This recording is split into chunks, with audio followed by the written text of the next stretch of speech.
नमस्कार दोस्तों, मैं आपका दोस्त आज आपको बहुत ही खूबसूरत कहानी बताने जा रहा हूँ, लोमड़ी और अंगूर की। एक बार की बात है, एक घने जंगल में एक लोमड़ी रहती थी। उसका नाम अमीना था। एक दिन अमीना खाने की तलाश में इधर उधर भटक रही थी। अचानक उसकी नजर एक अंगूर की बेल पर पड़ी।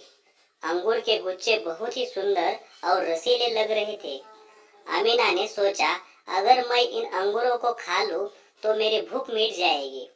अमीना ने अंगूरों तक पहुंचने के लिए बहुत कोशिश की।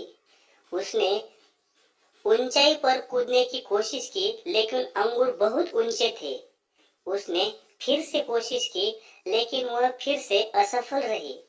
अंगूर उसकी पहुंच से बाहर थे और उसकी भूख बढ़ती जा रही थी। कई बार प्रयास करने के बाद भी जब अमीना अंगूरों तक नहीं पहुंच पाई तो वह निराश हो गई। उसकी कूदने की शक्ति भी कम होती जा रही थी। अमीना लोमड़ी ने सोचा, ये अंगूर तो खट्टे होंगे, इन्हें खाना बेकार है। यह कहकर उसने खुद को सांत्वना दी और वहां से चली गई। उसने अपने आप को संतुष्ट किया कि वह अंगूर वैसे भी उसके खाने के लायक नहीं थे।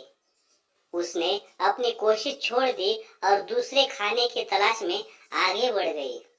ये जंगल में कई अन्य जानवर भी रहते थे, जो अक्सर अमीना लोमड़ी की कहानियां सुनते थे।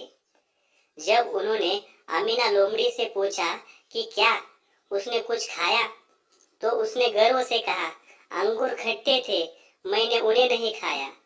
जानवरों ने उसकी बात मान ली, लेकिन भीतर से अमीना जानती थी उसने हार मान ली थी। कहानी से सीख।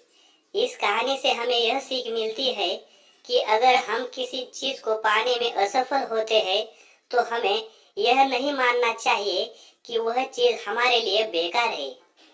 हमें हमेशा अपनी पूरी कोशिश करनी चाहिए और हार नहीं माननी चाहिए। नमस्कार दोस्तों, इस तरह की सीख पूर्व कहानियां सुनने के लिए हमारे YouTube चैनल को अवश्य भेंट दें। इस कहानियों का हमारे जीवन में ठीक ठीक जगह पर उपयोग भी हमें करना सीखना है। तो मिलते हैं अगली कहानी में, तब तक के लिए धन्यवाद।